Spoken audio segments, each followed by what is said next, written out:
En mai 1964, ici, sur l'île de San Giorgio, fut ratifiée la Charte de Venise sur la restauration et la conservation des monuments. Un acte d'amour envers l'histoire et la tradition, mais aussi envers l'avenir de l'humanité, afin de préserver ses valeurs.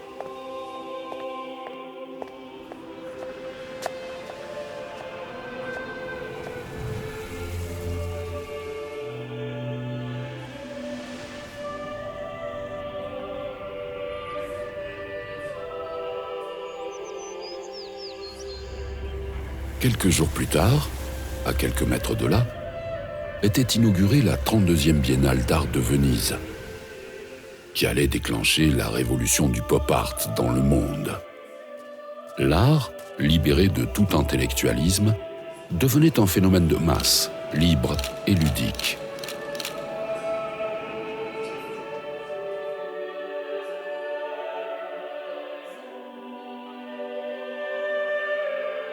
Nous sommes intimement liés à Venise, un lieu hors du monde où peuvent se mêler des éléments divers et contrastés, comme ce fut le cas en cette fin de printemps 1964.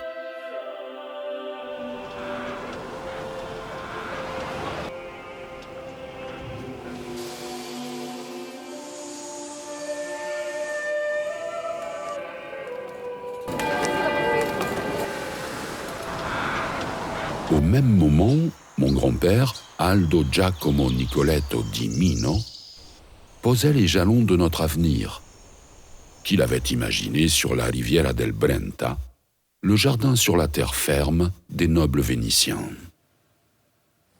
Il était guidé par une idée qui reprenait, dans le domaine de la mode, exactement le même contraste. Valoriser la haute couture comme un acte d'amour envers la tradition, tout en répondant à une exigence pop qui commençait à émerger. Le prêt-à-porter, plus léger, déstructuré, libre et ludique. Des termes qui semblaient alors totalement inconciliables. Dans le but de proposer des vêtements innovants mais sans excès, dans le respect total des canons de la tradition, il a conçu un processus de production très précis qui reste, jusqu'à aujourd'hui, inchangé dans son principe. Un processus structuré pour créer des œuvres qui exigent la même habileté et la même patience qu'autrefois de la part de nos tailleurs. Jeunes pour beaucoup, signe d'une tradition où le métier se transmet de génération en génération. Nous produisons tout ici, dans notre siège de Piazzola sul Brenta. Le souci du détail et le contrôle total du processus sont restés inchangés, avec des savoir-faire désormais oubliés.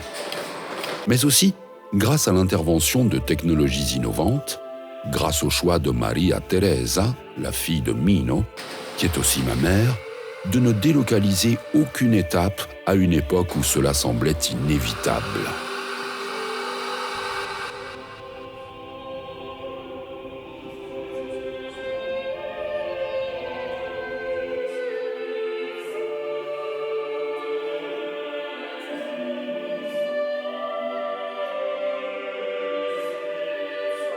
Dans un siège qualifié aujourd'hui de durable, mais qui était alors le fruit d'un raisonnement aussi pratique qu'idéaliste, un bel environnement incite à créer de la beauté.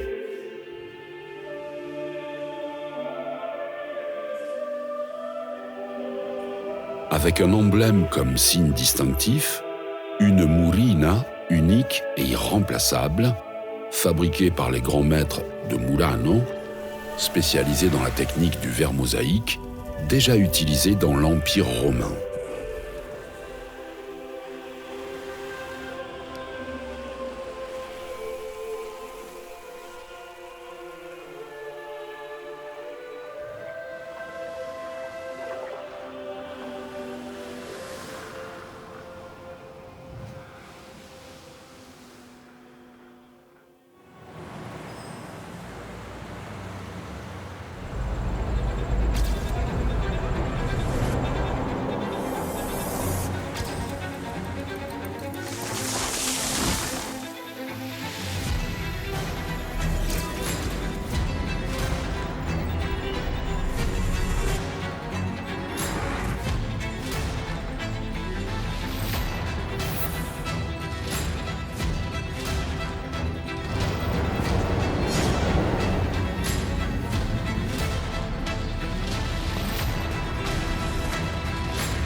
Ainsi s'achève notre voyage dans le temps, tourné vers l'avenir, grâce à des tissus légers mais résistants.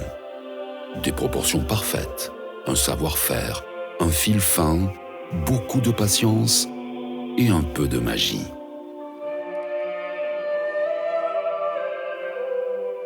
Become your own story in Italy.